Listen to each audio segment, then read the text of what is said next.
대구 경북 신공항 건설이 사업비 조달 문제 발목이 잡혀 애초 목표했던 개항 시기가 연기될 가능성이 있다는 소식 전해드렸는데요.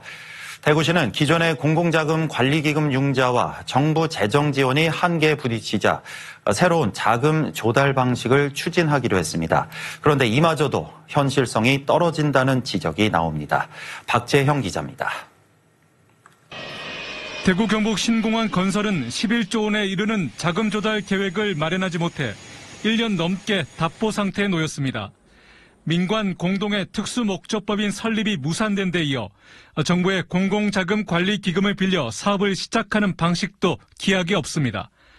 실제 내년 정부 예산안에 포함된 TK 신공항 건설 예산은 민간공항 설계비 318억 원이 전부로 내년도 첫 공작이금 2,795억 원은 반영되지도 않았습니다. 정부의 재정 지원 역시 불투명하긴 마찬가지.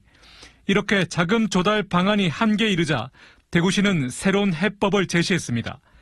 김정기 대구시장 권한대행은 사업비 전체를 공자기금으로 받는 방안에 대해 기재부가 어렵다고 한다며 연차별 자금 조달 계획을 새롭게 짜고 있다고 밝혔습니다. 그러면서 보상 단계인 1, 2년은 공자기금을 받고 본격 사업이 들어가는 2028년부터는 지방채를 발행해 사업을 추진하되 이자 비용만이라도 국비로 보조하는 등 지원을 받아야 한다고 강조했습니다. 하지만 대구시 안팎에선 회의적인 반응이 나옵니다. 정부의 지원 없이 사업 추진이 불가능하다는 점에선 기존의 방식과 크게 다르지 않다는 겁니다. 공자기금 융자와 지방채 발행에 따른 이자 비용을 정부가 지원해 줄지도 미지수입니다. 시작이 되면 3조 이상이 이자가 발생하는데 국가에서 이자 보존을 하지 않는 이상 대구시가 파산할 정도의 재정 부담을 유발하는 빌려서 하는 방식은 타당한지에 대해서는 시민들도 충분히 공감하지 못하고 의문이라고 저는 생각합니다. 국회 본회의가 열리는 올해 말까지 공자기금 확보가 이루어지지 않는다면 내년 상반기 착공계획 차질과 2030년 개항 목표 연기는 불가피합니다.